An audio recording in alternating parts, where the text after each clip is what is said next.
A to Z classes के official YouTube channel पर आपका हार्दिक स्वागत है। कुछ दिन से वीडियो प्रोवाइड नहीं हो रहा था, इसका रीज़न गर्मी था। आइए, आज मौसम कूल है, मौसम बेईमान है और इस मौसम में आज हम लोग एलिवेशन ऑफ बॉलिंग पॉइंट को देखेंगे और उसके बाद इसी वीडियो में हम कोशिश करेंगे कि फ्रीजिंग पॉइंट का भी कॉन्सेप्ट आप सीख लें। तो चलिए स्टार्ट करते हैं। 12th केमिस्ट्री यूनिट 2 सॉल्यूशन 2.6.2 आज एनसीईआरटी कंटेंट चलेगा। देखिए ध्यान से 2.6.2 एलिवेशन ऑफ बॉलिंग पॉइंट। एक चीज़ मैं और बता दे रहा हूँ कि यदि आप मेरा वीडियो लगातार देख रहे हैं, फॉलो कर रहे हैं, तो फिर आपको किसी और चैनल के विजिट करने की आवश्यकता नहीं पड़ेगी। आप इत्मीनान से अच्छा तरीका से, पहले तो आपके पास समय है कि नहीं ये आप देख लें, और समय है तो फिर कॉपी कलम लेकर बैठें और एक एक पॉइंट को मैं एनालिसिस करता हूँ, आप चीज़ों को समझें और फिर खुद से नोट्स बनाएं और फिर देखें आपका एनसीईआरटी कंटेंट कितना अच्छा से कंप्लीट हो गया। और एक विश्वास रखिए, एनसीईआरटी ही सभी जगह पढ़ाई होती है, वो नीट के लिए हो या जेईई के लिए हो। तो चलिए स्टार्ट करते हैं। आइए सबसे पहले जानते हैं कि बॉलिंग पॉइंट क्या होता है और उसके बाद हम लोग एलिवेशन ऑफ बॉलिंग पॉइंट को देखेंगे। ठीक है, तो देखेंगे the bowling point of a liquid. ध्यान दीजिएगा, अभी तक हमने बॉलिंग पॉइंट का कॉन्सेप्ट क्या देखा था। अगर मैं प्रीवियस क्लासेस की बात करूं तो सॉलिड अगर लिक्विड में कन्वर्ट हो जाए, सॉलिड यदि लिक्विड में कन्वर्ट हो जाए तो हम लोग बोलते थे मेल्टिंग पॉइंट। वह टेम्परेचर क्या कहलाएगा? Melting point. यदि लिक्विड किस में कन्वर्ट हो जाए? गैस में कन्वर्ट हो जाए तो उसे हम लोग बोल देते थे बीपी। ठीक, अभी तक तो हम लोग के पास यही कॉन्सेप्ट था, या कुछ विद्यार्थी जानते भी होंगे एडवांस लेवल से। तो मैं आपको बता दूं कि सॉलिड जब लिक्विड में कन्वर्ट होता था, जिस टेम्परेचर पर होता था, हम लोग बोलते थे मेल्टिंग पॉइंट, और लिक्विड जब गैस में कन्वर्ट हो जाता था तो उस टेम्परेचर को हम लोग बोलते थे बॉलिंग पॉइंट। लेकिन अब बॉलिंग पॉइंट होता क्या है एक्चुअली, मैं बता रहा हूँ कि बॉलिंग पॉइंट जो है किसी भी लिक्विड का एक टेम्परेचर ही होता है। ठीक है, अब टेम्परेचर कैसा टेम्परेचर होता है? Which the vapour pressure of liquid, वह टेम्परेचर जो लिक्विड का जो वेपर प्रेशर है वो इक्वल होना चाहिए, equal to the atmospheric pressure. मतलब कि वायुमंडलीय दाब एटमॉस्फेरिक प्रेशर के इक्वल होना चाहिए, वही टेम्परेचर कहलाता है क्या? Bowling point. एक बार फिर से समझे, कह the bowling point of a liquid, मतलब किसी भी लिक्विड का बॉलिंग पॉइंट वह टेम्परेचर होता है। देखिए यह टेम्परेचर ही है, तुम ध्यान दीजिएगा, टेम्परेचर होता है at which the vapour pressure of liquid, ठीक है, is equal to the atmospheric pressure. ठीक है, मतलब कि वह ताप होता है, अगर हिंदी में आप समझें, कि किसी भी द्रव का क्वथनांक वह ताप होता है जहां द्रव का वाष्प दाब किसके बराबर हो जाए? वायुमंडलीय दाब के बराबर हो जाए, एटमॉस्फेरिक प्रेशर के बराबर हो जाए, या आप बोल सकते हैं 1 atm के बराबर हो जाए। ठीक है, तो वह टेम्परेचर क्या कहलाएगा? बॉलिंग पॉइंट कहलाएगा। इस चीज से पहले आप समझ लें। उसके बाद मैं आपको ये बता रहा हूं कि जैसे पिछले क्लासेस में हमने क्या देखा था। पिछले क्लास में हम देखे थे लोअरिंग वेपर प्रेशर। ठीक है, लोअरिंग ऑफ वेपर प्रेशर हमने देखा था। ठीक है, देखिए relative lowering of vapour pressure, बस उसी क्लास को एक बार दोहराते हैं। तुम ध्यान से देखिएगा, मैं एक चेंबर बना रहा हूं, मेरे साथ साथ आप भी चेंबर बनाते चलें। देखिए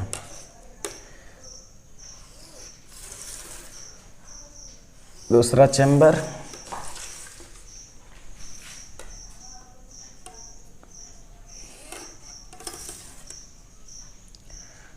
दूसरा चेंबर बन गया। ठीक है, अब ध्यान दीजिए, पहला चेंबर को हम नाम दे रहे हैं ए और दूसरा को दे रहे हैं बी।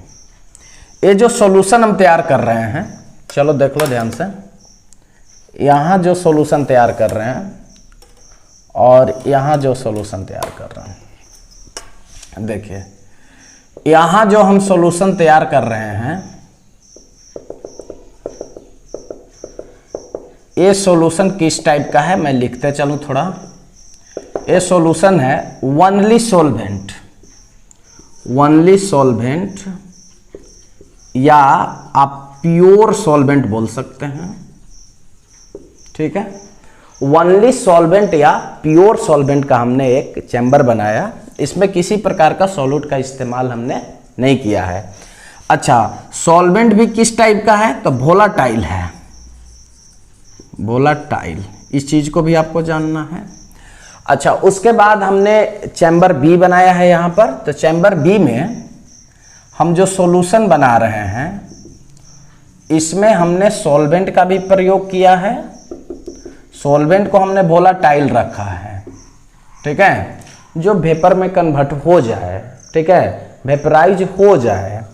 और यहाँ पर हमने सॉल्यूट का भी इस्तेमाल किया है, जो नॉन वोलाटाइल रखा है, नॉन वोलाटाइल रखा है, ठीक है। इस चीज को आप जानिए। अब इस चैम्बर में हमने सॉल्वेंट भी रखा है और सॉल्यूट भी रखा है। तो ध्यान दोगे आप, अगर यहां पर थोड़ा सा कि सॉल्वेंट कितना स्पेस ऑक्युपाई करेगा और सॉल्यूट कितना करेगा, तो ये आप 50-50% ले लो, ठीक है। ये 50% आपका सॉल्वेंट ऑक्युपाई करेगा और 50% सॉल्यूट करेगा, ठीक है। अच्छा, सॉल्यूट चूंकि आपका नॉन वोलाटाइल है तो ये तो वेपर में कन्वर्ट नहीं होगा, ठीक है। और सॉल्वेंट जो है ये क्या है, वोलाटाइल है, तो ये वेपर में कन्वर्ट हो जाएगा, ठीक है। अब बातें यहां आपको समझना है कि चैम्बर ए का जो वेपर प्रेशर होगा वो होगा P1 नॉट। मैं बार बार बोल रहा हूं कि जहां पर प्योर सॉल्वेंट हो उसको आप वेपर प्रेशर इस टाइप से माने, और इसका वेपर प्रेशर हम ले लेते हैं P1, ठीक है। देखिए ध्यान से, तो अब आपसे मैं क्वेश्चन पूछ रहा हूं कि किसका वेपर प्रेशर ज्यादा होगा, ठीक है, चैम्बर ए का वेपर प्रेशर या चैम्बर बी का वेपर प्रेशर, किसका मतलब ज्यादा होगा, वेपर प्रेशर किसका होगा, मोर देन किसका वेपर प्रेशर ज्यादा होगा। तो सभी को जवाब पता होगा कि मोर ए, आपका चैम्बर ए का जो है वेपर प्रेशर ज्यादा होगा कंपेयर टू चैम्बर बी। तो ये हमने सॉल्यूशन तैयार किया था, ठीक है, और ये एक सॉल्यूशन था। तो सॉल्यूशन उसका ज्यादा होगा वेपर प्रेशर जिसमें केवल हमने सॉल्वेंट लिया था या प्योर सॉल्वेंट लिया था, ठीक है। क्योंकि यहां पर तो हमारा 100% है ना, 100% तो ये वेपराइज हो गया, 100% वेपराइज हो गया। लेकिन यहाँ पर सिर्फ जो है ये 50% ही, यहाँ पर मान लो कि 50% ही केवल हुआ, क्योंकि यहाँ पर जो वेपराइज हुआ ओनली सॉल्वेंट वाला ही पार्टिकल्स हुआ ना, यहाँ तो सॉल्यूट का किसी प्रकार का जो होता नहीं है। सॉल्यूट तो नॉन वोलाटाइल आपने लिया है, तो ये तो आपका वेपर में कन्वर्ट होगा नहीं। तो जो भी आपको यहाँ पर वेपर मिलेगा वो किसके कारण मिलेगा, तो सॉल्वेंट के कारण मिलेगा। तो इस सिचुएशन को देखते हुए आप कहते हैं कि हमारा चैम्बर ए का वेपर प्रेशर ज्यादा होगा कंपेयर टू चैम्बर बी, ठीक है। अब इस चीज को मैं एक डायग्राम द्वारा प्रस्तुत कर रहा हूं कि ताकि आपको बेहतर से समझ में आए कि एलिवेशन ऑफ बॉइलिंग पॉइंट होता क्या है, ठीक है। अब देखिए ध्यान से, अब मैं यहीं पे बना देता हूं। मैं एक लाइन ले रहा हूं,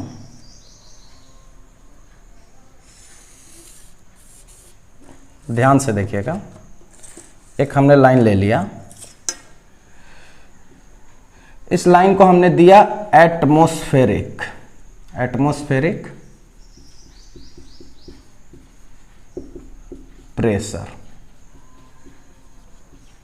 यहां 1 atm, ये है आपका वायुमंडलीय दाब, ठीक है। उसके बाद हमने एक लाइन लिया यहां पर, देखिए ध्यान से,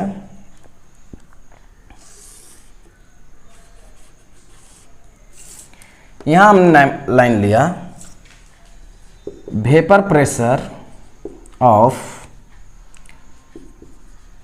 प्योर सॉल्वेंट।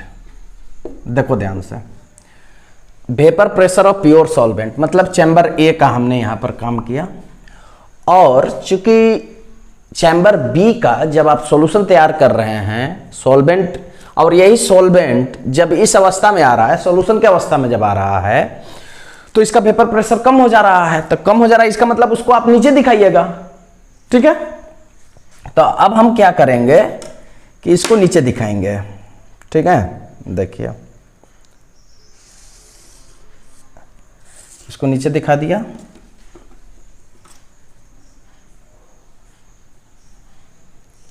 यहां लिख दिया वेपर प्रेशर ऑफ सॉल्यूशन, ठीक है। ये सॉल्यूशन हो गया, वेपर प्रेशर ऑफ सॉल्यूशन। अब मैं आपको बारी बारी से बता रहा हूं। देखिए ये नीचे क्यों लिए हैं, आपको तो समझ में बात आ रही है ना, क्योंकि यहां पर चैम्बर ए का जो वेपर प्रेशर था P1 नॉट, वो बड़ा था किससे, सॉल्यूशन का जो वेपर प्रेशर था, इसके कारण। अब ध्यान दो, बॉइलिंग पॉइंट का अगर केस मैं बताऊं तो बॉइलिंग पॉइंट हमने क्या बताया कि वह टेम्परेचर जो एटमॉस्फेरिक के प्रेशर के बराबर हो जाए, लिक्विड का जो वेपर प्रेशर होगा उसके बराबर हो। तो अब इसके बराबर करने के लिए क्या करना पड़ेगा, अब देखो भाई यहां पर, तो इसके बराबर करने के लिए हमें कुछ कार्य करना पड़ेगा, ठीक है। देखो टेम्परेचर को हमने क्या किया, बढ़ाया, ठीक है। इसलिए यहां पर हम ले रहे हैं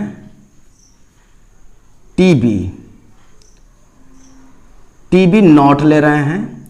अच्छा, नॉट इसलिए ले रहे हैं कि ताकि vapour pressure of pure solvent को हमने प्रेशर के रूप में नॉट लिखा है इसलिए, और बी इसलिए ले रहे हैं कि ताकि पता चले कि ये जो टेम्परेचर है वो किसका है, बॉइलिंग पॉइंट का है, ठीक है। उसके बाद वेपर प्रेशर ऑफ सॉल्यूशन, इसके लिए आपको ज्यादा कार्य करना पड़ेगा, मतलब कि टेम्परेचर ज्यादा होगा, कहां तक जानने के लिए, 1 atm तक जाने के लिए। तो यहां पर देखो वेपर, इसका जो टेम्परेचर होगा वो क्या होगा, टीबी, ठीक है। अब ध्यान दीजिएगा, इनके बीच जो डिफरेंस आता है ना, इनके बीच जो डिफरेंस आता है ना, जो अंतर आता है ना, इसी को बोला जाता है एलिवेशन ऑफ बॉइलिंग पॉइंट, मतलब कि टेम्परेचर का बढ़ जाना। तो देखो जैसे ही ये सॉल्वेंट सॉल्यूशन में आ रहा है, अच्छा relative lowering of vapour pressure हमने क्या देखा, जैसे ही ये सॉल्वेंट जो है प्योर सॉल्वेंट सॉल्यूशन के फॉर्म में आ रहा था, तो उसका वेपर प्रेशर क्या हो जा रहा था, कम हो जा रहा था, डिक्रीज कर जा रहा था। तो वह घटना क्या कहला रहा था, वह घटना कहला रहा था relative lowering of vapour pressure. अब देखो ध्यान से, अब ये सॉल्वेंट सॉल्यूशन के फॉर्म में आ गया, तो उसका टेम्परेचर क्या हो गया, बढ़ गया। टेम्परेचर क्या हो गया, बढ़ गया। टेम्परेचर क्या हो गया, इंक्रीज कर गया। देखने से पता चल रहा है कि नहीं, देखो ध्यान से, यहां टेम्परेचर कम है और यहां टेम्परेचर क्या है, ज्यादा है। तो ये फेनोमेना ही कहलाता है एलिवेशन ऑफ बॉइलिंग पॉइंट। एकदम अच्छा से समझ लीजिए। अब देखो यहां पर क्या लिखा हुआ है, डिफिनेशन देखिए, when a pure solvent is added with non volatile solute, यदि आप प्योर सॉल्वेंट को ऐड कर रहे हैं नॉन वोलाटाइल सॉल्यूट के साथ, यदि आप ऐड कर रहे हैं, तो the boiling point of the solution, solution का जो बॉइलिंग पॉइंट होगा, मतलब इसका जो बॉइलिंग पॉइंट होगा, चैम्बर बी का जो बॉइलिंग पॉइंट होगा ऑफ द सॉल्यूशन इंक्रीजेज, मतलब बढ़ जाएगा, compare to boiling point of pure solvent. देखिए compare to boiling point of pure solvent, मतलब इससे क्या होगा, ये बढ़ जाएगा। तब इसे हम लोग कहेंगे एलिवेशन ऑफ बॉइलिंग पॉइंट, ठीक है। अब देखो भाई बड़ा क्या है, ये बड़ा है। अगर इसका डिनोट करने की बात करें तो इट्स डिनोटेड डेल्टा टीबी, ठीक है।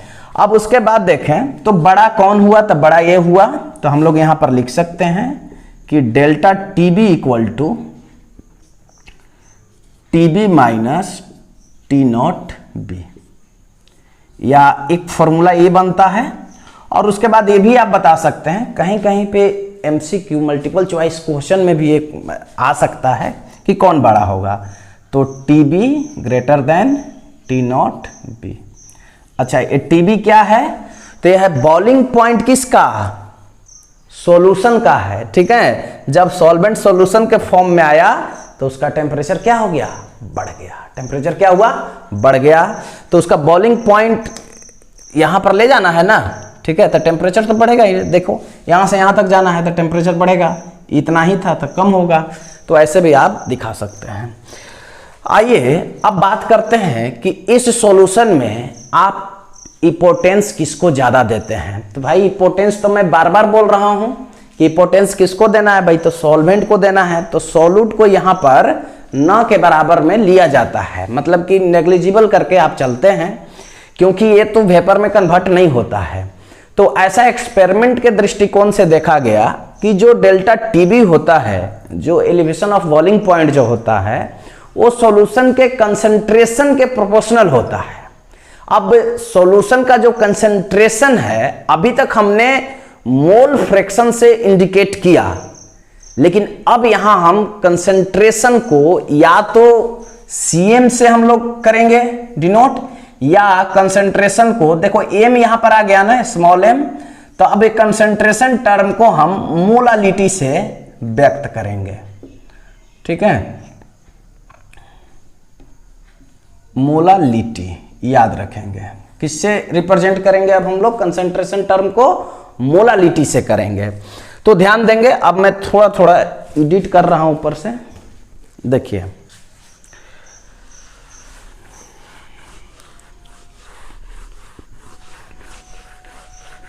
देखिए ध्यान से। तो डेल्टा टीबी जो है वो किसके प्रोपोर्शनल हो जाएगा, डेल्टा टीबी हो जाएगा प्रोपोर्शनल एम का, मोलालिटी का। ये आपको याद करना है कि जो डेल्टा टीबी होगा, आगे डेल्टा टीएफ जो होगा वो भी आपका प्रोपोर्शनल किसका होगा, क्योंकि सारा में सिचुएशन यही है। एक में हमने चैम्बर में प्योर सॉल्वेंट लिया और दूसरे में हमने क्या लिया, नॉन वोलेटाइल सॉल्यूट लिया। तो आपको जब सॉल्यूशन के बारे में बताना होगा तो सॉल्यूशन, चूंकि सॉल्यूट को तो हम लोग नेग्लिजिबल लेकर चल रहे हैं क्योंकि ये वेपर में कन्वर्ट नहीं हो रहा है, नॉन वोलेटाइल सॉल्यूट लिए हैं हम। तो यहां पर जो सॉल्यूशन होगा वो प्योरली सॉल्वेंट पर ही डिपेंड करेगा, उसके कंसंट्रेशन टर्म पर डिपेंड करेगा, और यहां कंसंट्रेशन टर्म जो है हम मोलालिटी ले रहे हैं। तो आपको याद रखना है कि डेल्टा टीबी जो होता है वो directly proportional to molality of solution होता है। ठीक है, अब ये प्रोपोर्शनल को हटाते हैं तो डेल्टा टीबी, अब यहां पर एक कांस्टेंट टर्म आता है केबी एम। अब एक केबी क्या होता है देखिए ध्यान से, डेल्टा टीबी तो एलिवेशन ऑफ बॉइलिंग पॉइंट हो गया, एलिवेशन ऑफ बॉइलिंग पॉइंट, और केबी क्या हुआ देखिए, मोलल एलिवेशन कांस्टेंट भी आप इसको बोल सकते हैं। ठीक है, अच्छा उसके बाद एम क्या हुआ, एम हुआ आपका मोलालिटी।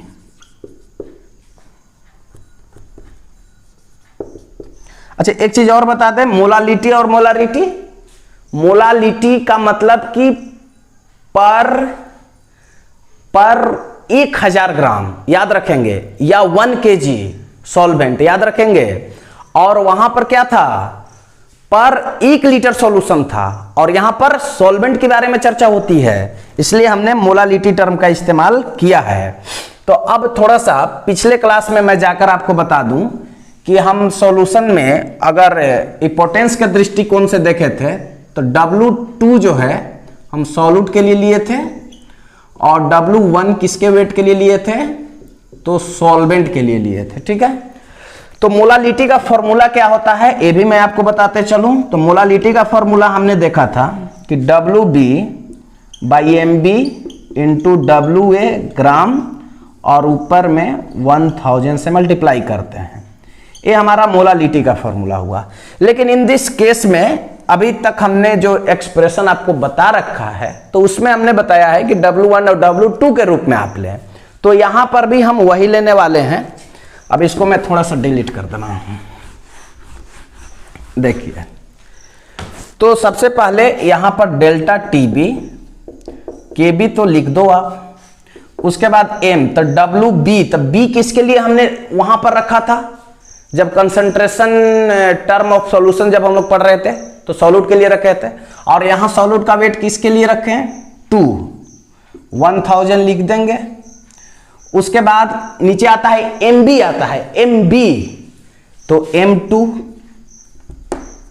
और फिर आता है WA आता है, WA, तो ए किसके लिए? सॉल्वेंट के लिए, तो सॉल्वेंट WA, अब ग्राम में ही रहेगा, 1000 से मल्टीप्लाई कर दिए हैं। तो अगर यहां से आप M2 को अलग करना चाहते हैं तो KB इंटू W2 इंटू 1000, ये नीचे आ जाएगा, डेल्टा TB इंटू W1। देखिए ज्यादातर न्यूमेरिकल इस फॉर्मूला से बनेगा और इससे भी बनेगा, ठीक है।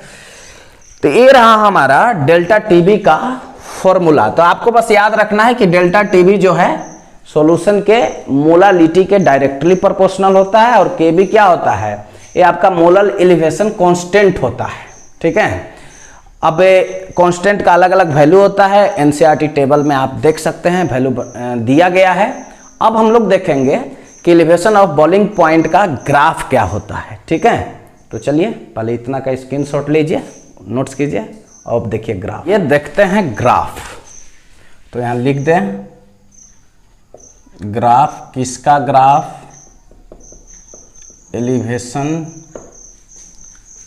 Elevation of boiling point.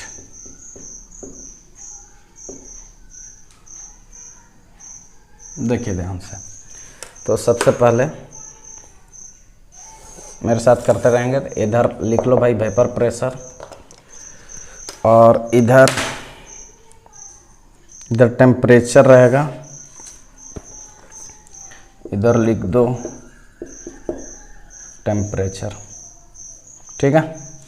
देखो ध्यान से, अब कहीं पर भी एक पॉइंट आप दे दो, यहाँ पर देखिए ध्यान से, यहाँ पर आप कहीं पे पॉइंट दे दीजिए और लिख दीजिए vapour pressure of pure solvent, और एक यहाँ कहीं पर उसके नीचे ही होता है ना, वेपर प्रेशर सॉल्यूशन का तो कम हो जाता है क्योंकि सॉल्वेंट वहाँ चला गया, और चैम्बर B में आपको हम क्या बताए थे, वहाँ पर नॉन वोलेटाइल सॉल्यूट भी हो गया, तो उसका वेपर प्रेशर कम हो जाएगा, तो आप उसको नीचे दिखाएंगे वेपर प्रेशर ऑफ सॉल्यूशन, ठीक है।